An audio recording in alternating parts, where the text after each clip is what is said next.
Hello there, Eagles fans, and welcome back to our Eagles Therapy Podcast. I'm Basil. And I'm Baz. We are recording Sunday, June 1st, 2025. Sixth month of the year, Dad. It's already flying by like crazy. It just feels like New Year's Day was just the other day. It feels like we just won the Super Bowl the other day, and here we are in the sixth month of the year. That is crazy. I mean, you know what? It's been almost 4 months since we won the Super Bowl. Yeah. It just flips by. It's so funny because I remember after the first time they won it, I remember going like, oh my gosh, 6 months. It's been a year. Now it's been 2 years. It just goes so fast. It's crazy. Yeah, it is crazy. Coming at you here, though, we're really excited to talk to you guys today. Haven't done an episode in some time. We had a little bit of busy time around us. I was up in Denver watching the Phillies play. They got a nice sweep over the Rockies. To be expected and should have happened because the Rockies are a terrible team, but I was happy to go. You got to come to the Tuesday game with us. That's a good one. It was a great time. I went to 3 of the 4 games and a lot of fun there. Got to see a Schwarber. Yes, we did. Yeah, I got to see 2 of them. I got to see 2 of them. I saw a Harper. I saw a Turner. I saw Bohm. I saw Sosa. Like it was, man. It was great. Banging them out. We were killing it. It was great. No, it was great. It was a great time to go to. Hopefully, the Rockies continue to stay bad for a long time, so the prices stay down and the wins keep on coming in. For you people that go to Phillies games, I think we paid $13 for a perfect outfield sideline ticket. Yep, it's perfect. I mean, it's crazy. It is crazy. It is. But let's not just talk about the Phillies. We got some Eagles stuff to go over. As always, though, we want to give a shout-out to the Philadelphia Eagles Fan Club of Colorado Springs. That is the Facebook page. You can go and join. Hoping to get together for the preseason games, as always, of course. September 4th, the opener of the season. We'll, of course, be going to Rhinos Sports and Spirits unless anything changes. Yes. But as of right now, Rhinos is the place we will be going for this. And they were good to us last year. Oh, they were great. Can't complain. They were great. They were really good. They were great for us. The bar's huge. There's a lot of room. There's a lot of great TVs. They got the big projector. It works out perfectly. We miss Frankie's as always, but we have a great time over at Rhinos. So hope to see you guys there for the upcoming season and preseason, and we'll let you know if anything changes.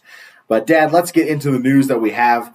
Start off with this. Nick Sirianni. Let's talk about the contract. Got a contract extension for Nick Sirianni. I don't really know if they ever released like the They never do. You don't know how much he's making. Maybe down the road you'll hear it from another team that mentions it, but they just don't. You don't have to. That's the greatest thing about it. You don't have to know how much the defensive coordinators make, the offensive coordinator. Correct. That's why some coaches move and some coaches don't move. Yeah. The one thing I'm wondering, though, is it was a contract extension. Well, how many years was it? Because it never really got released. It just kept on saying multi-year extension. Yeah. And I'm just kind of like, well, what does that mean? So I think everyone that we've listened to speculated on it, because I think he had 1 year left. Correct. So I can't imagine it's not at least a 4-year, I would think a 5-year total. Agreed. I mean, he definitely has a few seasons to really play around here too. You know that. So it's a good extension. It's funny though. So many people questioning, is he really a good coach and all these things, and I commented a little bit on some of the Facebook stuff because it's crazy that a coach, last year with the collapse and then early in the 2024 season, a lot of the NFL media, including myself, some of us were talking about, maybe this guy shouldn't be coaching, maybe he should be fired. And it's funny because before the collapse, you and I went to bat for this guy. We love this guy, Well, you had the previous season, you're 14-3. Yep. Best record we've ever had as Eagle fans. Yes. Until this season, which was 14-3. Of course. So now he's got 2 of the best. It's the 2 best seasons. Yeah. You couldn't have 14-3 before prior to 6-7 years ago. So correct. I mean, So he's got 2 of the best records for a team in 3 seasons, if you will. It's true. He's never had a losing record. This is his 4th year, as we know. No news fans been to the postseason every single year. Been to 2 Super Bowls, won a Super Bowl. I mean, that right there makes him, if not the greatest coach in Eagles history. Yes. 1.5 right now. I mean, really, I don't know who you'd put above him, and that's been some of the shows I've listened to have talked about that too. So I don't know. To me, it's hands down. I mean, you can't. The guy's 48-20. Yeah, so in 4 years, right? I mean, what's the postseason record? With playoffs, he's 54-23. So He's 6-3 in the playoffs. But the 1 year 20 didn't really count if you ask me. 21, his first year is we snuck in there. 22 we snuck in. One of them is a lost Super Bowl, and the other one's last year 23, the worst one to Tampa Bay. So yes. So the collapse, that's something that was probably on the minds of a lot of people, especially last year when you and I did the Cleveland Browns TikTok when he was yelling at us on the side, which was hilarious. Yes. Got to check it out if you haven't seen it. But I look at it every once in a while just to get a good laugh because it's hilarious. I think it was funny. That was funny. But so a lot of people questioned him. A lot of the big talking heads questioned him. Is he fit to be a coach? Well, I think after the game here in February, there's no doubt, hands down, he's better than 98% of the coaches that are out there right now. And I'd argue with anybody on that. I'd agree with you there. Yeah, happy to hear that he's going to be with us for a long time coming, so it's good. Let's talk about OTAs have begun. Just some things that, out of OTA, some of the reports that come. Obviously, not all players are there. This is optional, so not our top wide receivers, some of our offensive line, defensive players, stuff like that aren't there. Big thing coming out of there was the depth chart starting on the offensive line. Right now showing that the first-team O-line has Tyler Steen at right guard. Now, obviously, this first-team O-line also doesn't have Lane Johnson, Cam Jurgens, or Landon Dickerson there. Right. It's just got Mailata, and then two of them are coming off surgery, so we're okay with that. Of course. And then Lane's been, come on, hey, we're good. So big news there showing that Tyler Steen's the starting right guard right now. Matt Pryor at left guard. That kind of seems like the big competition. And then, of course, Kenyon Green. He's on the second-team right guard.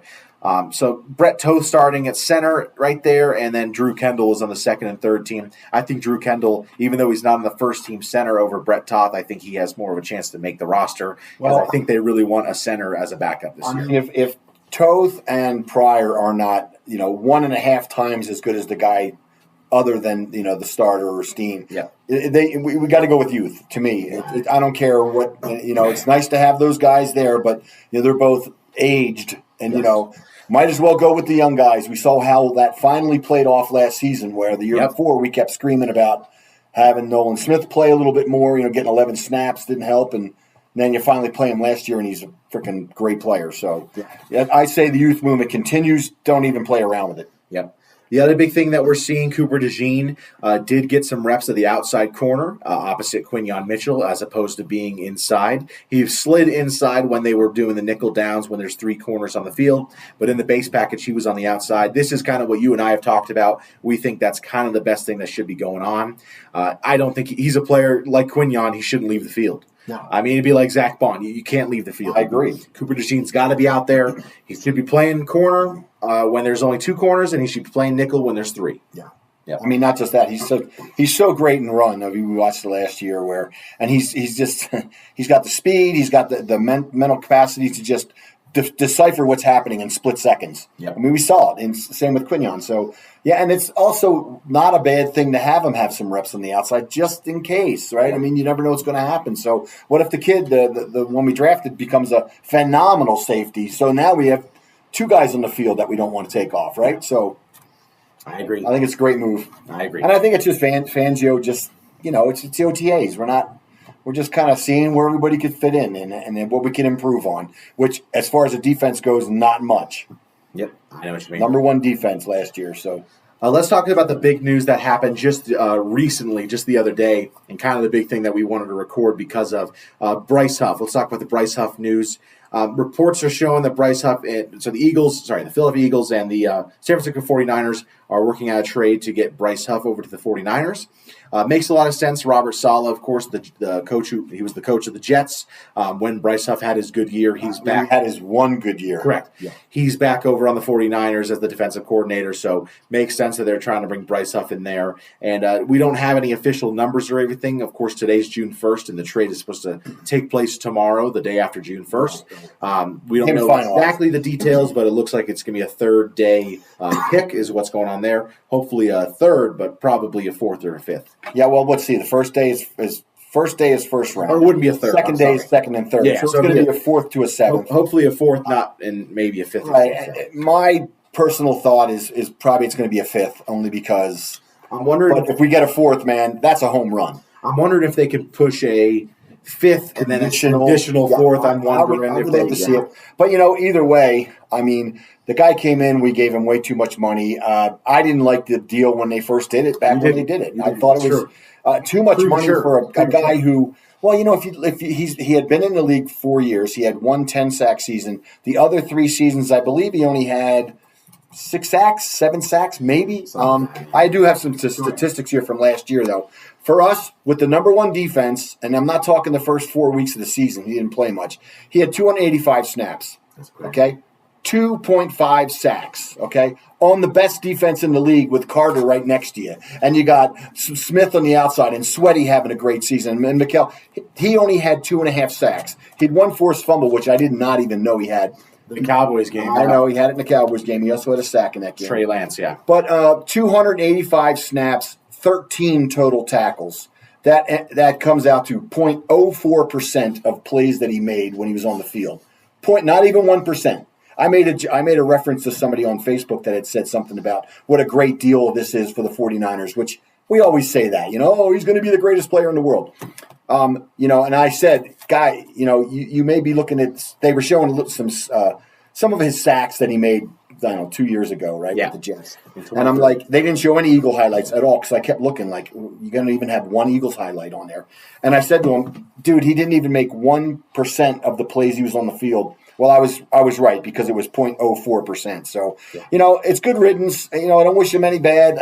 Goodbye. See you later. If it is a conditional, hope he meets the mark and we get that higher pick. It's funny because this is one of those situations where you're not really – it'd be one thing if you pay this guy all this money and then we have a bad season and, he didn't do anything. Right. But when you win a Super Bowl, you're kind of like, okay, not – there's no ill will, and it's just kind of like, okay, just go, and we're good. Thanks for nothing, but hey, there's one guy, but he got a ring. He got a ring, and he did get a ring. And we did too. Guy talking on there said, hey, I'm in pretty good shape. I'm in my early 30s. He said I could have got a couple sacks with this defensive line last year. Yeah. I mean, and it's true. I mean, here's a guy like, do you think after about 7 games they were like, oh, hey, he's on the end? Oh, don't even look at him. Let's bring it. Let's put the protection over towards Carter again. So yes. $6.8 million per sack he got. So $59,600 per snap. Per snap. $60,000 per snap. Okay, so that puts in perspective how much money the guy's making. Yeah. So anyway, like I say, I'm glad he's gone. We won a Super Bowl without him. Now we can get a pick and hopefully move on. Yeah, that's true. Let's talk a little bit about the big market, the big thing that we didn't really get to talk about because I was in Denver and we were busy and stuff. But the Tush Push, the brotherly shove. It's not back because it never left. It's true. The Tush Push brotherly shove is here to stay. At the owners' meeting, obviously everyone knows, so we don't have to go too much into this because everyone's read this already. Sure. Jason Kelce, of course, showed up. Jeffrey Lurie gave a really long, impassioned speech about it, and I like what he said and the reports that came out about what he said. Just like, either way, this is kind of a win because if we vote to keep it, we keep it, and if you vote to get rid of it, we walk away as Super Bowl champions, and you guys had to take away a play to bring us down a notch. So either way, we win this day. Jeff and Jason Kelce, of course, went and spoke about it being a safe play, and Lurie touched on that as well. But it gets voted to stay. Or actually, I'm sorry, it just doesn't succeed in getting rid of it. It needed 24 votes to pass. It only got 22 votes. I probably should have had a list of everyone who voted for it and everything. I could tell you some of the teams. I know there's only 2 NFC teams, and that would be the Saints and the Detroit Lions. Correct. So only 2 NFC teams voted to keep or not abolish the Tush Push. Correct. And the funny thing is, all they really had to do is tweak some of the wordage, and I'm sure it would have passed. But knuckleheads are knuckleheads. They didn't know what they were doing. They didn't do it the right way, and now it's here for another year. And it's funny because maybe it's not the prettiest play in the world, but everybody knows we're doing it when we're doing it, and move on. I've always said I'm not personally opposed to getting rid of it. But if you get rid of it, get rid of the quarterback sneak, because the big thing about it is, it just doesn't look good. Well, neither does the quarterback sneak. Right. So that if by that nature, get rid of it. Right. You can't get rid of it because it's unfair, but if you want to get rid of it because it's boring, right, which it's not. Or they should also outline bringing in that extra lineman at the goal line. Okay. Now you got, instead of the regular offensive line, they always bring in the big boys, right? Correct. Or you can't put the big guy in the backfield now. You can't do that either. Because that can hurt somebody. It's just there's so many pieces to it. Now, the only thing I think they should have and could have done is said you can't actually push a player. But then how many times, just watch YouTube highlights, when a guy runs 15 yards down the field and he stood up and then 8 guys come and push him another 10 yards. Yeah. That happens in every single game. Yep. So if you want to get rid of that, and they'll throw the flag, and then it'll hurt every team, not just the Super Bowl champion team, which is what I think eventually it got to, that we got to stop them. We got to somehow change what the Eagles do. I mean, because we do it the best. Other teams try, but some of them succeed a little bit, but none of them even close to what we've got as far as percentage. And it's not as high as you think. It's not 100%. We have been stopped with it before. Yeah. Not many times. Not many times, but you're right. It does get stopped. The percentages are probably high, but, I mean, you could say you can't count it on 2 hands how many times it's actually been stopped. You know what I mean? True. But, yeah, it's I'm glad to see that they didn't change it for this upcoming season. If they want to change it next year, then that's something they'll just have to talk about then. So here's the teams that voted against the Tush Push ban. So obviously the Philadelphia Eagles. After that, the Baltimore Ravens, the Cleveland Browns, the Detroit Lions, the Jacksonville Jaguars, the Miami Dolphins, the New England Patriots, the New Orleans Saints, the New York Jets, and the Tennessee Titans. Now the thing I like to talk about real quick there, the entire AFC. It's the entire AFC East, correct? Yes, so East. The Dolphins, the Patriots, the Jets. Okay, no, the Bills, they voted to get rid of it. And they use it. Even though they use it, yeah. The second most successful team using it. So that's cool. Let's see if they do it next year. Maybe it won't happen, maybe. So that is funny that the 3 of the teams that are in the division with the Bills, the second team that uses it, the team that uses it the second most, voted to keep it. Yeah. And then the biggest one that we have to point out, the surprise, and the one that we really have to tip our cap to, we already mentioned it, but the Detroit Lions. Yeah. The Detroit Lions have nothing to gain to keep this play going. I mean, this is truly a what's the word I'm looking for? This is just, man, I can't think of the word. I'm sorry. It's just good on them. It shows them. It shows that they're not afraid. It shows that they're one of those teams. It's like, oh yeah, they can do that great. And I know the Eagles and Lions, they don't play each other often. And this year they're playing each other for the first time since 22.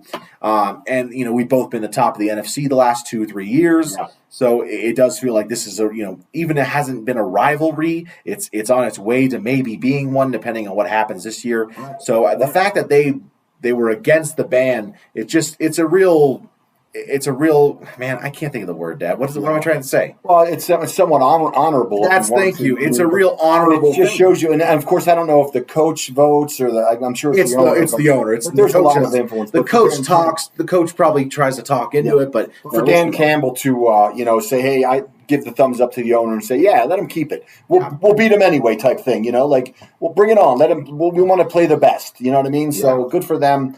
Like you say, a lot of the teams now we do play. Most of the teams that voted against it. Oh, the Lions are the only ones. Yeah, we do play. So the rest of the 16 games, the Lions are the only ones who voted to keep it that we play. So it's kind of a revenge thing this year. It'll be something to look for. Again, it's not the greatest thing in the world, but I mean, the first time they try it, maybe the goal line in the opener against the Cowboys, it's going to go insane. Yeah, and the place is going to go crazy. But remember, if you're at that game, wait till after they score. Let it be quiet so they get the snap count right. All right. Yeah. The next thing I wanted to point out, the Saints voted against, of course, the other NFC team. That makes a lot of sense. Kellen Moore, of course, being the guy that was just here last year, would have been pretty hypocritical if he went and voted against it. Obviously, again, he didn't vote for it, but it'd be a bad look. Right. The other thing I wanted to point out, the two that really peeved me the most voting against it, the Arizona Cardinals. Obviously, I hate the Cardinals, man. I can't stand it. All of our family that lives in Arizona that cheers for the Cardinals, I can't. I don't understand. I hate them so much. That piece of crap coach over there, Shane Steichen, who was on this team and got to a Super Bowl and somewhat possibly could have had a chance in costing us a Super Bowl. Or I'm sorry. I meant to say Jonathan Gannon. That's what I thought. Jonathan Gannon, the defensive coordinator, possibly a reason we lost the Super Bowl because he was mingling with the Cardinals before the game even happened, which is illegal. Right. And ended up, took a trip out there during Super Bowl week, but and the defense is what let us down in that game. But yes. So just a little annoying there, and something that I really can't wait to play them again. And I'm happy that they're going to be bad for the foreseeable future, because that quarterback in that city is god awful. He might be one of the worst players I've seen in my lifetime. And the other one is the Indianapolis Colts. And this is who I meant to say. Shane Steichen. Shane Steichen over the Indianapolis Colts. The guy who got carried to a Super Bowl by that play, or I don't want to say by the play, but 22 is when we really started using it a lot. Yes, right? correct. And you ran it all the time, and now you're voting against it, and it's just kind of pathetic. I was insanely disappointed to see the Colts and Cardinals were on the other side of things. I was really disappointed. Now, of course, that vote took place right after the owner of the Colts passed away, so maybe he didn't have much influence as far as that goes either. I'm not trying to don't know, but I hear what you're saying. I'm not trying to talk about that, but they voted against it. He should have been, at least saying, hey, look. Blows my mind. Yeah, I agree. But, so it doesn't pass. Votes 22-10. Obviously, everyone pointed out the fact that the Eagles-Packers playoff score was 22-10, the wild card game, and the Packers are, of course, the team that proposed the ban. Now, obviously, a lot of people know, the Packers were kind of made to be the fall guy of this, because there's no owner to blame or yell at, so they kind of pushed it onto them. Yeah, so I think the commissioner had something to do with it. But correct. The league wants to get rid of it, so it's just kind of funny that it sucks that the Packers kind of have to bear that burden, right. But it's just how it is. Yeah, but maybe you should have an owner. Whatever. I'm just kidding. It's a community-owned team. It is cool. No, it's cool. It's cool. It sucks that I hate that team, and I hate them more now. But yeah. Dad, you got anything else to talk about with football? I got a pretty short episode here. Yeah, not really. No, I'm just glad you got onto that the tush, and we talked about that a little bit, because it's been a few weeks since it happened, but obviously it's the off season, so it's not a lot for us to get together and talk about, until it starts to happen for real here in another 2 months. So yes, but we'll see what happens. But I'm glad we got together at least. Yeah. So with other sports, the Phillies, they're 36-23 right now. Had a really good stretch. I can't remember how many games they lost in June, but they had a just incredible June. June. Gosh, incredible May. Yes. Gosh, I'm off today. They did just get swept today, unfortunately, so they just lost it was a second sweep. Yeah, Brewers. Second sweep of the season for them going down. It makes a little bit of sense. Bryce Harper's out right now, got that injury against the Braves in the first game of that series. But hopefully he makes a speedy recovery, and we see the Phillies kind of take a jump back up. Yeah, they just got to regroup. I mean, this is baseball. That's how it works. As long as you can keep those sweeps and win 2 out of 3 every other time, you're going to be fine. Yep. It's just that it's going to happen. They kind of blew it today. They were up 2-1 late in the game. So they're still kind of figuring out their bullpen, right? I mean, yesterday the starting pitching got rocked early. It happens too, So Alvarado, losing Alvarado was just that. It was killer. It's tough. And I'm still confused about the situation there. He gets suspended and for 80 games, not the whole season. But then he can come back, and then he can't play in the postseason. You're like, well, what's the point of bringing him back in? We need someone else to learn that position, but the playoffs at least. But so hopefully, obviously you want him to come back strong as well, and kind of want to make it up to the team for the cause of the suspension. But yeah, it is a bummer. Yeah. The Union, real quick there, 10-3-4, coming off a pretty good stretch. Looks like since May they have won 4 games and drawn 3 of them. They did draw with the FC Dallas, Inter Miami last week, but FC Dallas yesterday. 0-0. So yeah, they got another point. They're leading their division. Oh yeah, they're number 1 in the Eastern Conference, so they're killing it right now. I didn't really notice until last week that Gazdag traded Gazdag. I saw he's on Columbus Crew. I did see that. So that was a bummer. So. And it's funny because I heard his name on the. So I was watching Inter Miami, who played them last night. Yeah. So you told me that Messi had a few. So we were looking it up, and I saw Gazdag's name, and I'm like, what? Yeah. So I looked him up, and it was just not a trade. Just how they do it in soccer. We give you them, and you give us money, and we go our separate ways. So it's crazy. Yeah, and he had 59 goals for us in the year he played. It was good. So yeah, the Union's still leading by 4 points in the East. So really good season going ahead, and still need to avenge that. Championship loss they had a few years ago that we were so bummed about. That was tough. It was a bummer. But, all right. Anything else, my friend? We're good. All right. We'll say your goodbyes to you. You can follow us on Facebook, Instagram, or TikTok. If you like our Eagles Therapy podcast, do us a favor. Rate and subscribe wherever you get your podcasts. If you're watching on YouTube, please like and subscribe. Comment down below your thoughts on the on the Tush Push not being banned, how excited you are for the season, what game you're going to go to. We've been planning our trip for the Eagles-Giants game on October 26th. Hopefully that's the one we end up going to. But you can email us your questions at oureaglestherapy@gmail.com. But other than that, from all of us here at Our Eagles Therapy Podcast, I'm Basil. I'm Baz. Go Birds. Fly, Eagles, fly.